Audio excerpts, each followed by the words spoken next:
Good afternoon, everyone. Good afternoon and welcome to our annual Excellence in the Liberal Arts Awards. Give it up. My name is Dr. Patty Montgomery, and I am the Assistant Academic Dean for Liberal Arts, and today I'll be serving as the MC for this celebration. Now, this is a fun event. It is not stuffy, so feel free to cheer and eat and eat cookies and eat beverages, because we are really celebrating you. We are celebrating you, so give it up for you today.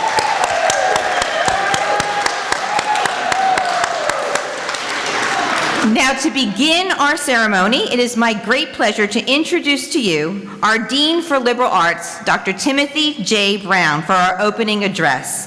Please put your hands together to welcome Dr. Brown to the stage.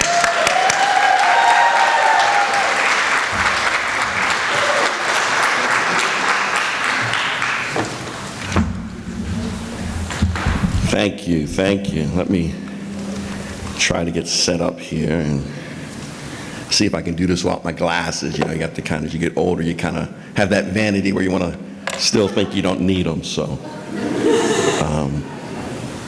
let me see if I can do it this way. Awesome. So let's give a round of applause for all our award winners that we will momentarily award here today.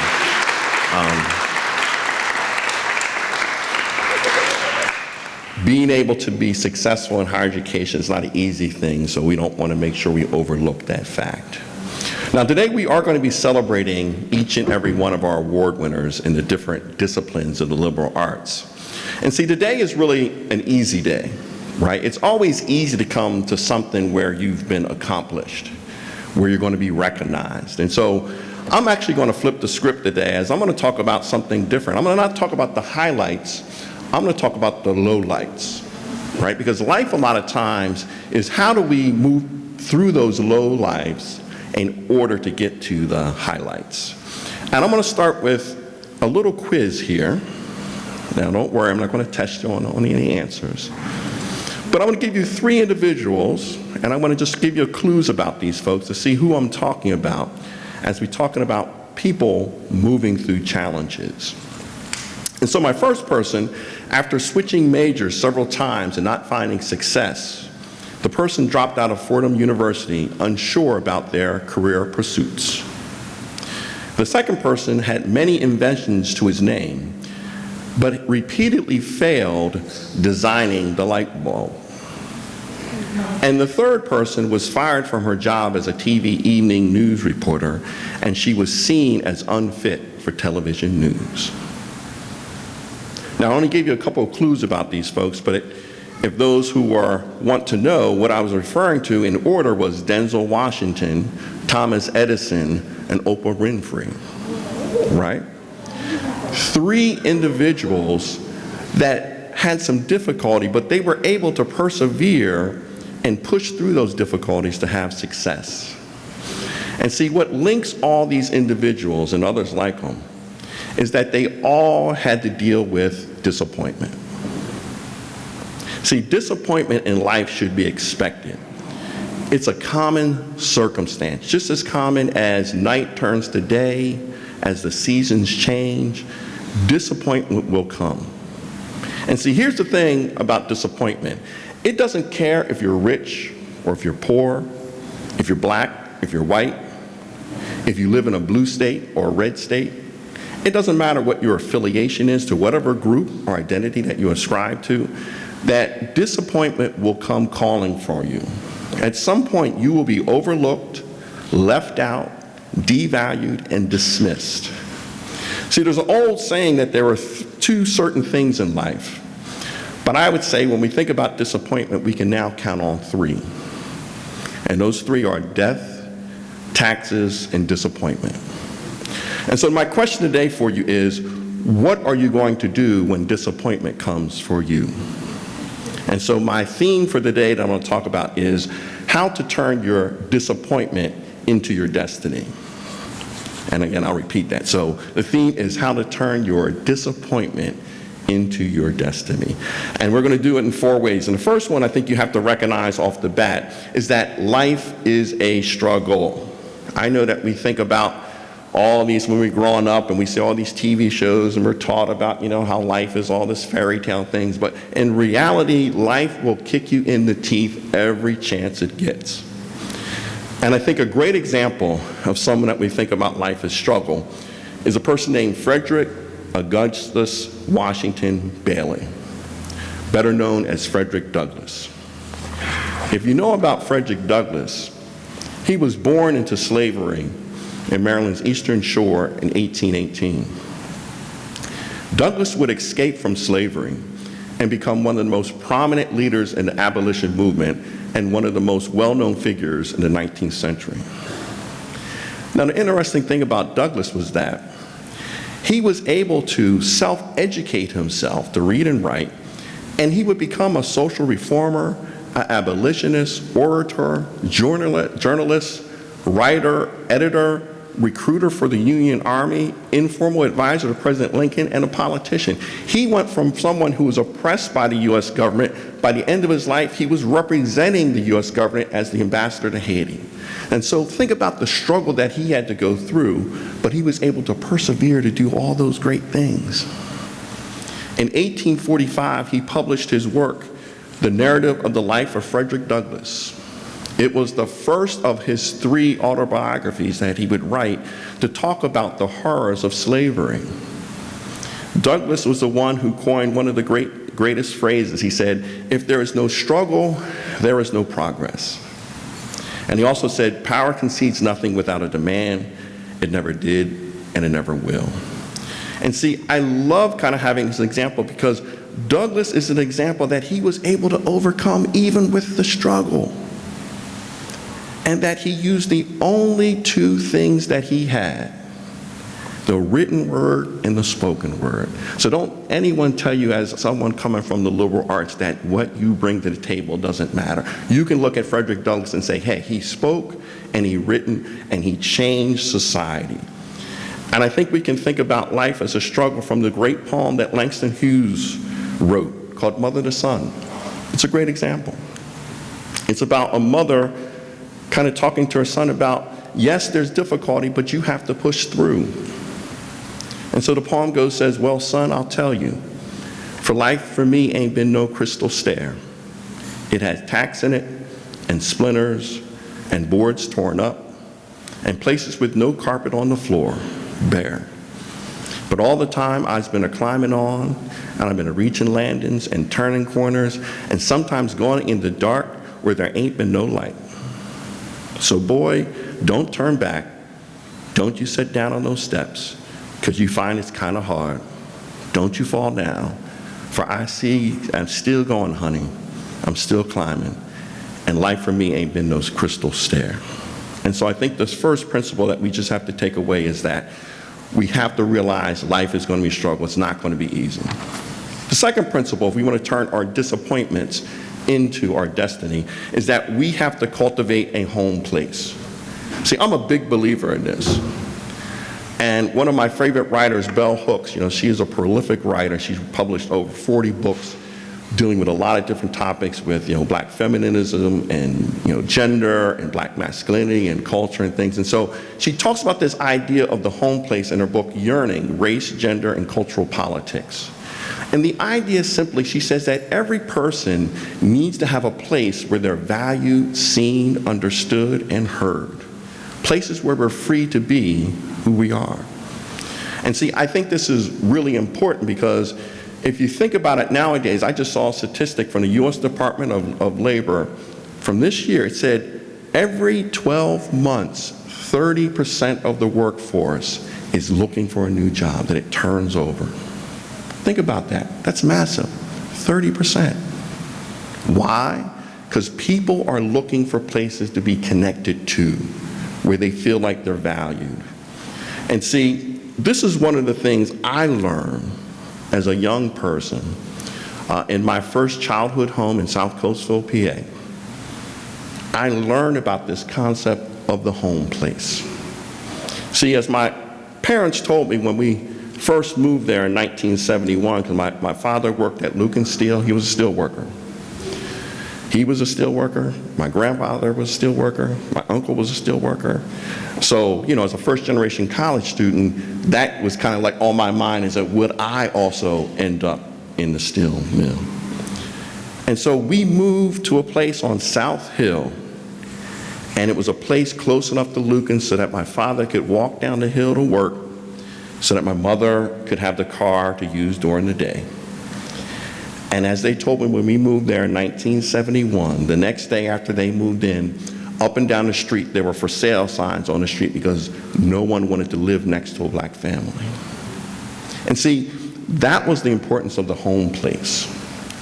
It started as a place of protection, but over time, it became a place where people were welcomed.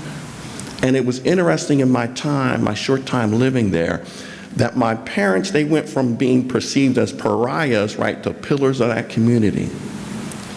And that it became a place for my friends and their friends and our relatives. And what it was about, it wasn't about a physical location. It was really about how we were building relationships with one another. And see, that's what I would say when we think about diversity and inclusion is the important part. Because I know that we throw those terms around a lot. But see, what I'm at is, how many times have you really helped other people? That's what really inclusion is, right? Inclusion is, are you creating opportunities for others? Are you including others who don't look like you? Are you valuing different perspectives? Are you supporting people? Are you building relationships? And see, the problem is when we don't do that, all we do is reproduce the same dominant structures that perpetuate insiders and outsiders. And that's one of the things I pride myself is that I'm attuned to kind of making home places for people, because a lot of people can identify not being on the inside. And see, we all need home places to turn our disappointment into destiny, because it builds us up. The third point I would say to kind of turn that disappointment into destiny is you have to be your own champion. See, this is probably one of the hardest things in our society, because we live in a society right now that everything is so structured, so guided. We want to be heavy-handed and control every aspect of it. But in true life, in order to go where you need to be, you're going to have to endure it on your own.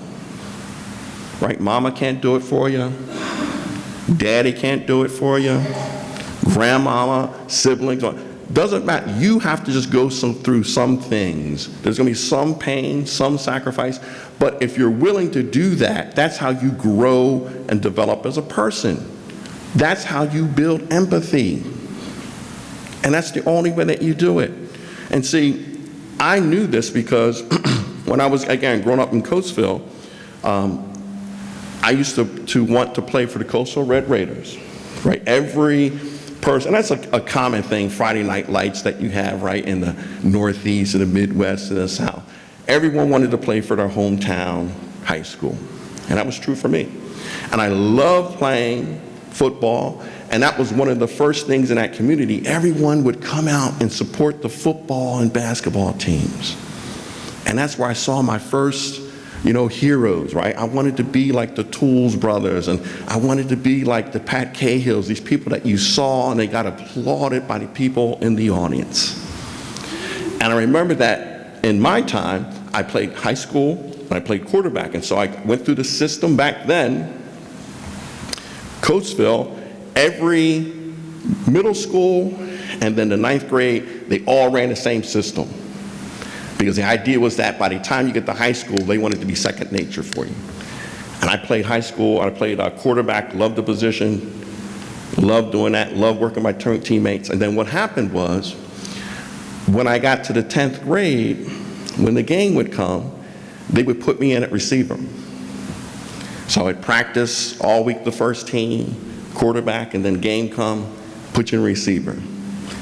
So the kids are like, wow, Tim, how come you're not playing? I'm like, I don't know.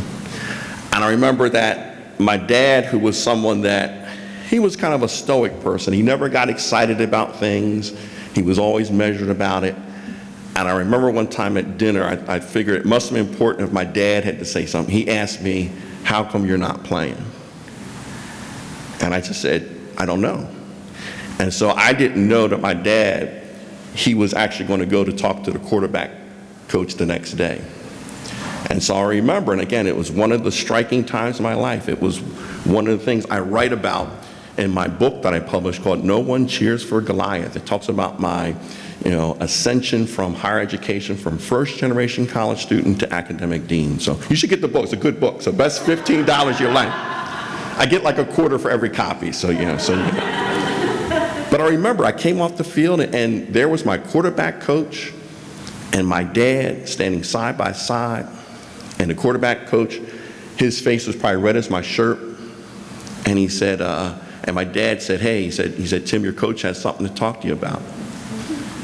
And so he said, Tim, I'm so sorry if we didn't tell you. He said, you played the position really well. He said, you improved 100%, but we want to give another guy opportunity. We think you'd be a really good receiver, and that since you played quarterback long enough, you knew the verbiage, you won't forget it from going in from the sideline into the huddle.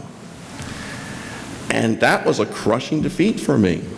I mean, think about a 16-year-old kid that you think about if you just work hard and you play well and you have the opportunity, like I didn't even have the opportunity. But one thing, I had the opportunity and failed, right? But not having the opportunity, it was crushing to me. But here's one of the things about disappointment and working through those disappointments is that although that did not work out for me, it made me realize at a young age that football was not going to be my ticket out of Coatesville. And the other thing that I took away is that all those skills that they poured into me about dedication and sacrificing, coaching up your teammates and helping others and helping them work on their skills and making them better and being enthusiastic and picking them up, those are all things I would use in leadership positions in higher education. Right? Because when I was a department chair and now as dean, it's kind of like the same thing, right? Right? If things are going well with the team with the quarterback, right, the quarterback gets all the credit. Same thing with being leadership, right? When things are going right, the dean or the chair, they get the applause. When things are not going right, they get all the criticism. So I've been handling all these things. It was preparing me for it. And see, it was a way for me to take that disappointment into part of my destiny. That's why you have to go through those things. And see, it kind of reminds me of the time like Charlie Brown. I always like working Charlie Brown into my addresses because, that was my childhood, right? I mean, Charlie Brown, matter of fact, you think about Charles Schultz, he could have retitled that The Disappointments of Charlie Brown, right? Because he was always getting dumped on all the time, wasn't he?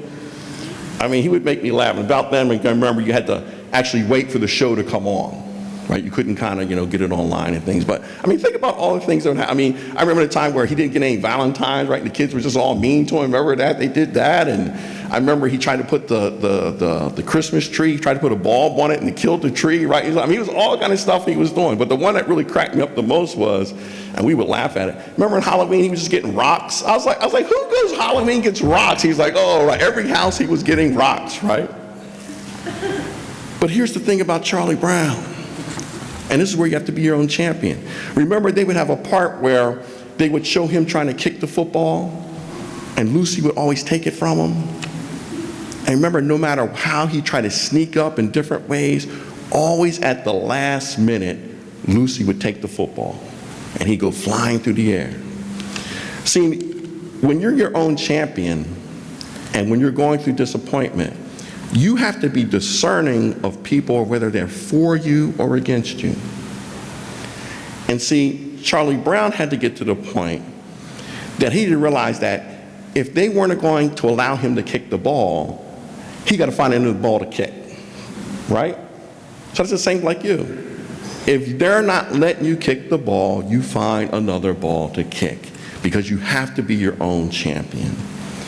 And then the fourth one we'll go to is you have to speak it into existence, right? And so this is the part that our words are powerful in how we think about our reality and our existence. I love it, this concept called NOMO. When I was teach my African American culture and communication class, and we would get into the communication practices and expressions and styles in African American culture.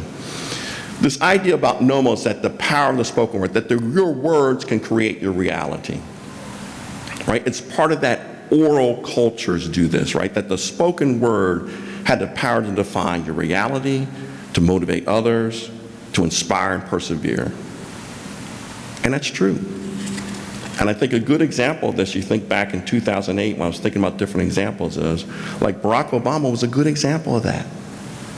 If you go back and look at the New Hampshire primary, when he actually lost the primary to Hillary Clinton, he gave a speech, and it's kind of called the Yes We Can speech, right?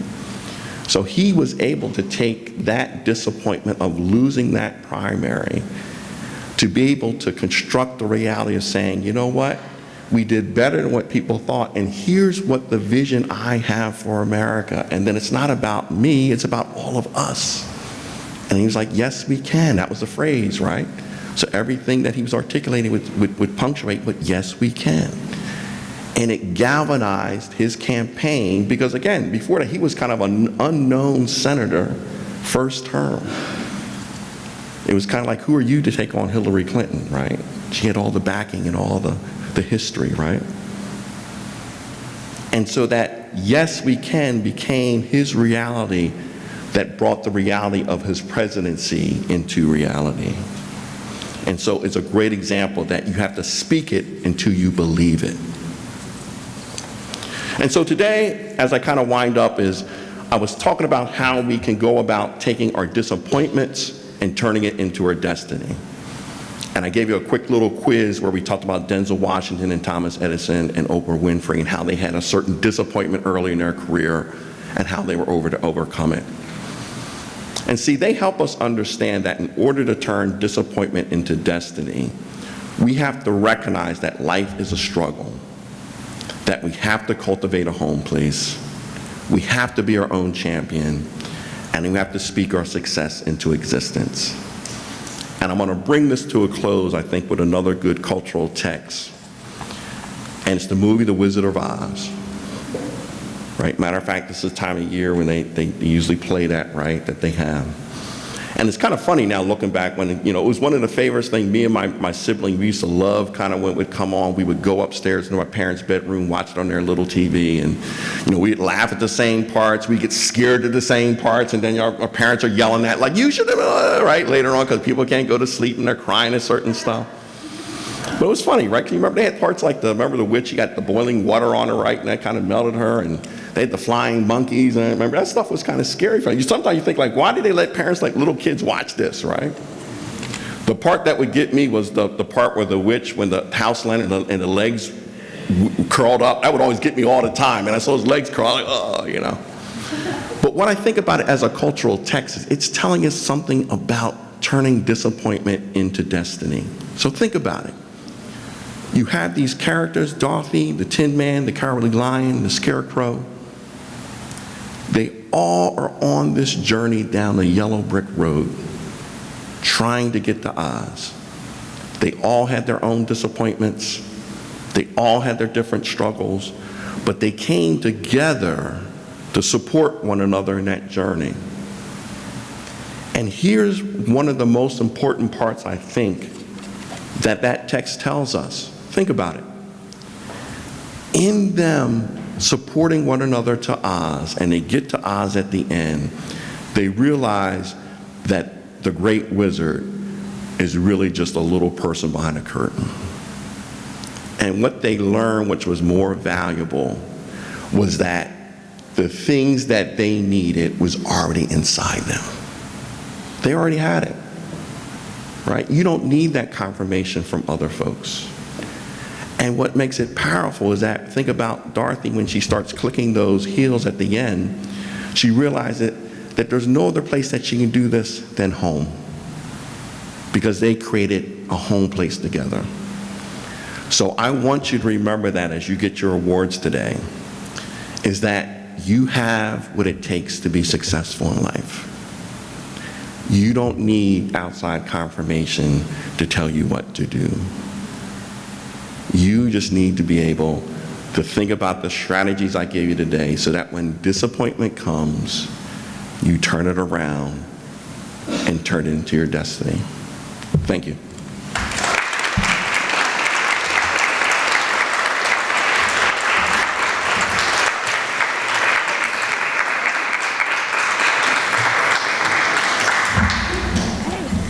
Thank you very much, Dr. Brown. And that speech was a wonderful example of this type of excellence that we will be honoring today. So thank you. Now, before we begin, I'm going to do a quick commercial plug. I don't know if you realize this, but we have the entire cast and crew of the Montgomery County Drama Department here today for their show, Everybody.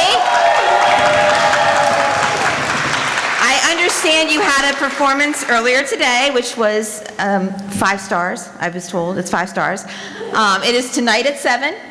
Tomorrow night at 7, be really good, because I'll be there. I'm just saying, no pressure. And then Sunday as well, right, at 2? At 2, Sunday at 2. So you can get tickets online if you'd like. So it's sold out. Oh, then I'm really glad I got my tickets. All right, well, thank you so much for coming, and thank you, Tim. This is our director, Tim Gallagher, and we have some of our theater faculty, Jessica Delcanton and Rob Heller. That's why I like you bring them. I like that. Okay. All right. Now, at this time, I'm just going to share with you a little bit of background on the Excellence in the Liberal Arts Awards. I'm hoping I'm going to do this right. Or as I like to call them, the ELAs. I've been going around for like weeks saying, the ELAs, I gotta do this for the ELAs, and everybody's like, what is she talking about? What is she talking about? Well, it's just a shorter way of saying the Excellence in the Liberal Arts Awards.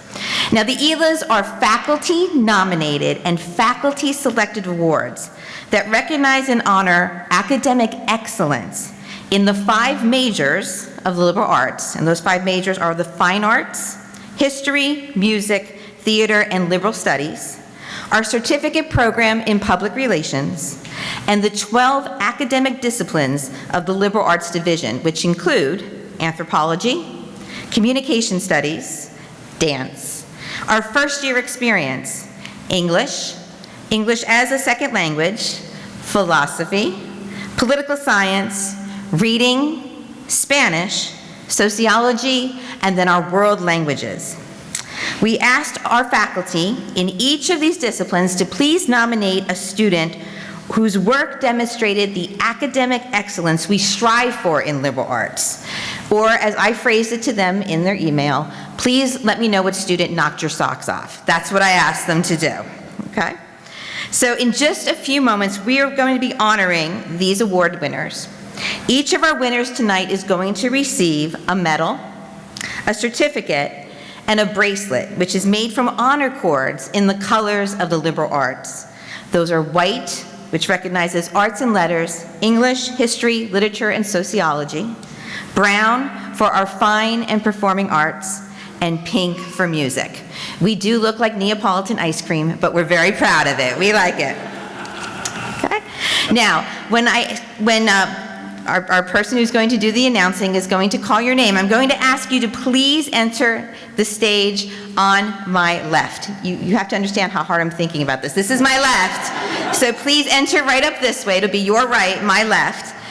Dr. Brown will be up here. He is going to put the medal on you, and then we're going to ask you to please pose for a photo.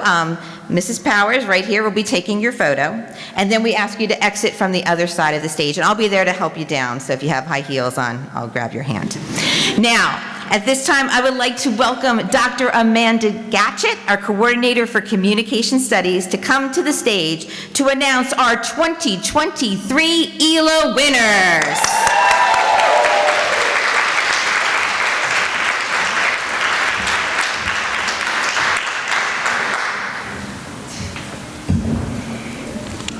Thank you and welcome.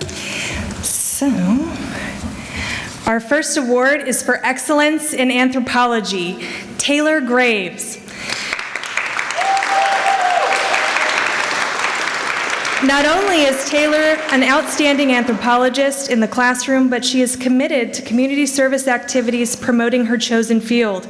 Since taking Introduction to Archaeology in the fall of 2022, Taylor has chosen to continue community service by working many weekends each month at the archaeological site where the class was first introduced to fieldwork.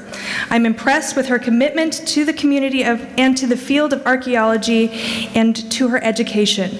Way to go, Taylor, and keep up the great work.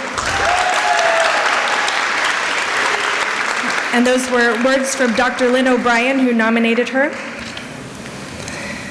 Our next award is Excellence in Communication Studies. Now, I nominated Mercy Afiabu, so I can tell you that Mercy is a smart, inquisitive, and compassionate student. She is always striving to learn more and to improve. She can do anything she puts her mind to, and I can't wait to see what the future holds for her.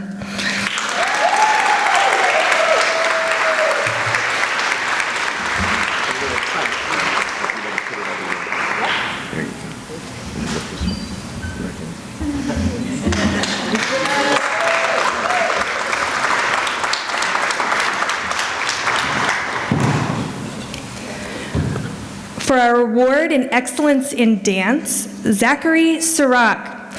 Dr. Melinda Coppell says, Zach showed tremendous growth in his artistry during his time in dance performance ensemble from spring 2019 through the fall of 2022. Zach choreographed several wonderful dances for the ensemble, many of which were just stunning. Zach also did a wonderful job in dance improvisation. He worked very well with everyone and always found a way to connect with his improv partners. Zach would take feedback to heart and run with it. He pushed himself constantly to better his dances. Zach was also always ready to lend a hand with any task that needed doing for dance ensemble and for the dance concerts. Congratulations, Zach.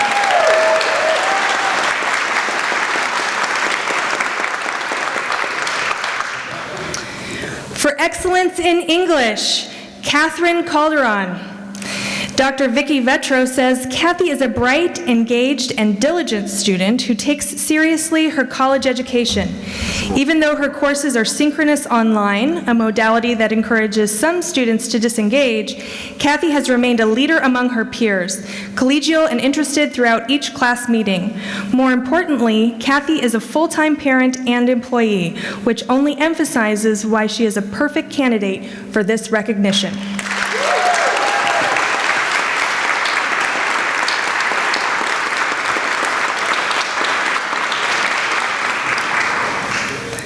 For excellence in English as a second language, Yvonne Gonzalez.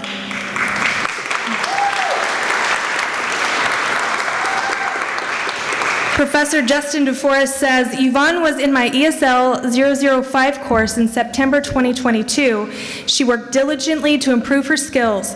After being in class with me for 3 hours twice a week, she would come over to the library after almost every class to work with me in tutorial services for at least another hour.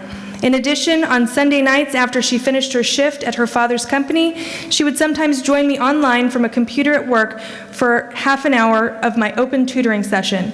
Yvonne is a diligent worker and a serious student.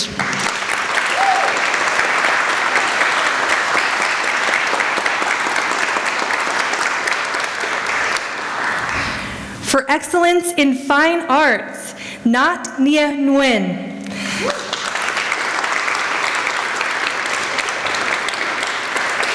Nat's dedication and focus has really been outstanding this semester as well as last semester. I've been very impressed with his personable demeanor and receptiveness to feedback, as well as his overall excellence in drawing and now Animation 1.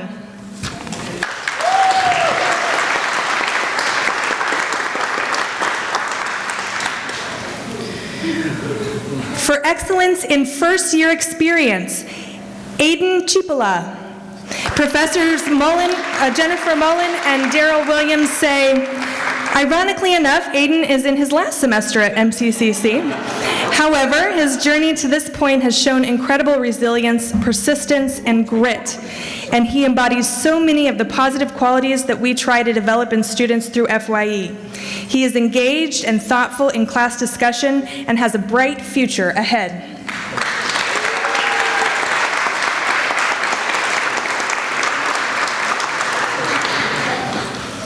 For excellence in history, Kyle Place. Dr. Catherine Parzinski says, Kyle is in my History 203 online class now, and he is fabulous. He did exceptional work, he showed clear mastery of the course content, and deftly responded to the discussion board prompts.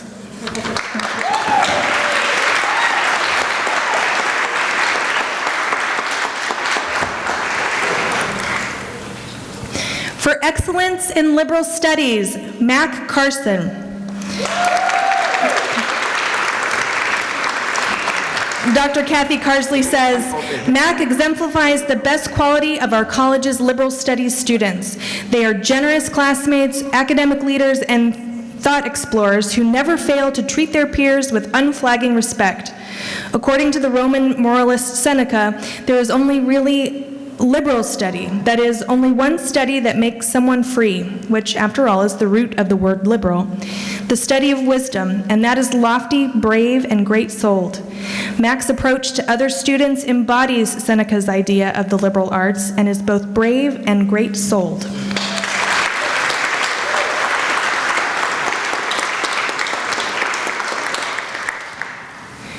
For excellence in music, Brian Hayes.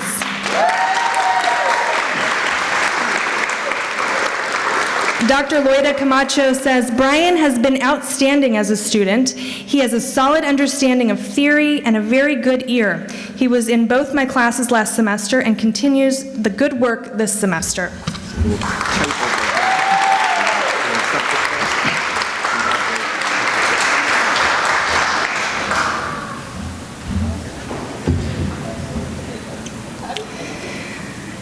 For excellence in philosophy, Colin O'Reilly. Dr. Ben Armstrong says, Colin's performance in my introduction to philosophy class in the fall of 2022 was outstanding. At the very beginning of each of my philosophy classes, students read the account of the trial of Socrates in Plato's Apology, wherein Socrates tells the court that, quote, the unexamined life is not worth living.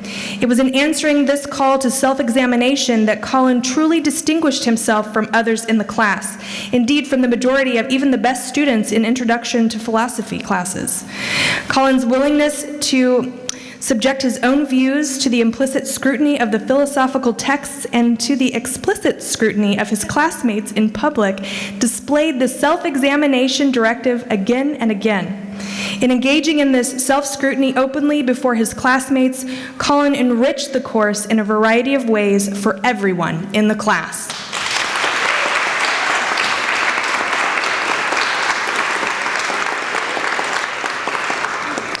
Excellence in political science, Fenley Petty.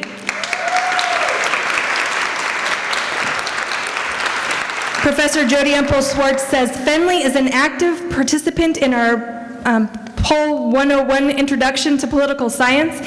She always has a smile on her face and is prepared for our course discussion and lectures. In our small course, she continually applies the readings to course concepts and lectures, displaying a deeper level of critical thinking and analysis. She participates daily and often leads the class discussion. Fenley is a leader in the classroom, displays determination and grit daily, and is the embodiment of the ELA Award.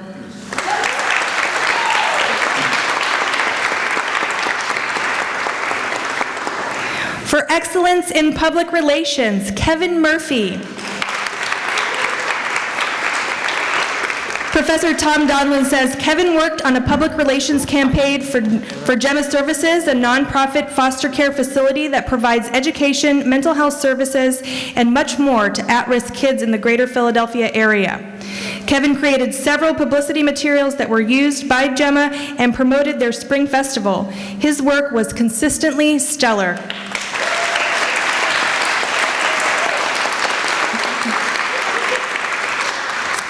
Excellence in reading, Sydney Todd.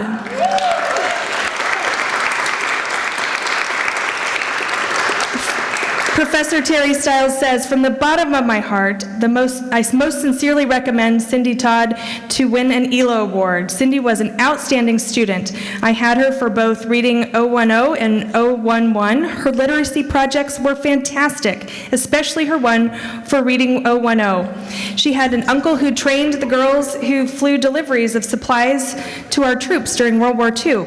Her research about him and her pictures that were actually from him made it a fantastic project and class presentation. And wait, it goes further. In addition to working in the Liberal Arts Associates while taking my class, she completed a certificate from MC3 in peer counseling and is now shadowing a peer counselor in the hopes of being one soon. I can't say enough wonderful things about Cindy.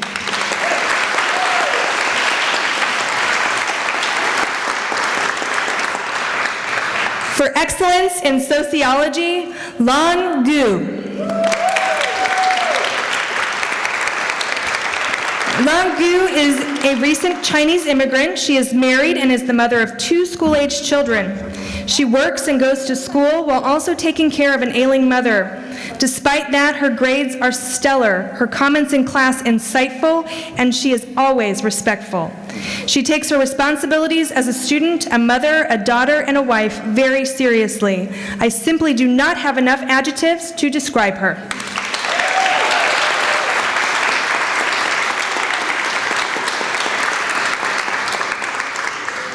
For excellence in Spanish, Grace Afiabu.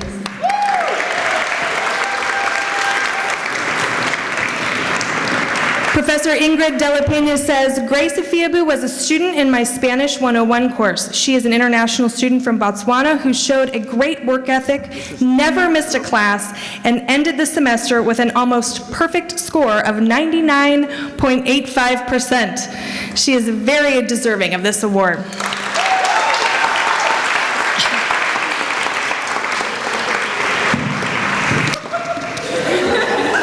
For excellence in theater, Peyton Finaccio.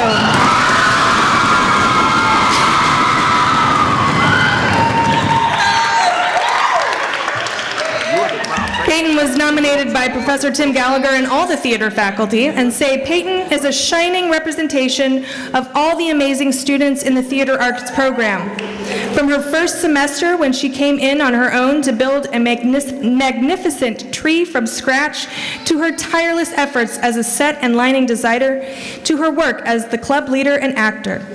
Peyton has challenged herself to become the best theater artist she can be. She won't accept anything less than her best, and she pours that effort into her studies, rehearsals, and the drama club. Kudos to Peyton and all the theater arts majors who have made such an impact on our program.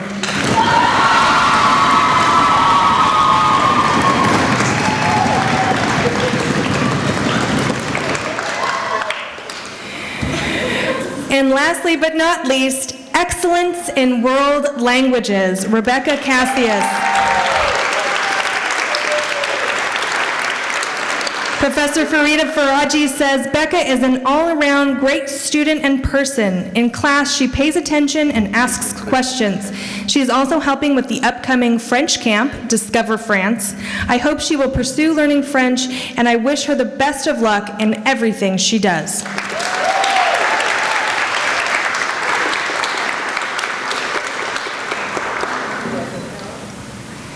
Please join me in congratulating all of our winners.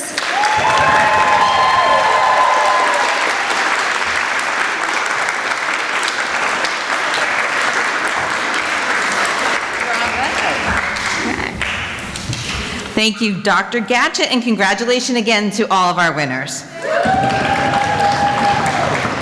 Before we end our program, I would like to take a moment to recognize and thank my fellow ELA committee members, Dr. Tim Brown, Dr. Amanda Gatchett, Professor Meredith Frank, who could not be with us tonight, Mrs. Amanda Powers, and Dr. Kathy Parzinski. Thank you very much. I'm also going to give a brief shout out to Dr. Rebecca Hayes from STEM, who gave us the inspiration for our centerpieces. I'm like, what am I going to do? She's like, yeah, come up. You guys can come up with something. So she gave me some great ideas. So thank you, Dr. Hayes. And I would be remiss if I did not send a thank you to all of our liberal arts faculty who joined us today. May I ask you to please stand for a round of applause and appreciation for all you do to make liberal arts a vibrant, creative, and fantastic division.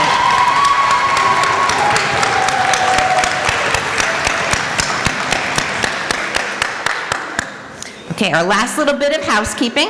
Mrs. Powers is going to be taking some group photos at the end of the ceremony, so I'm asking all of our winners to please stay around. If you want any photos with family, friends, your cast and crew, we can do that. Amanda would be more than happy to accommodate that for you. And this concludes our ELA ceremony. Now please enjoy some refreshments, and thank you all so much for coming to celebrate the excellence of these students and the liberal arts. We hope you have a wonderful weekend. Thank you.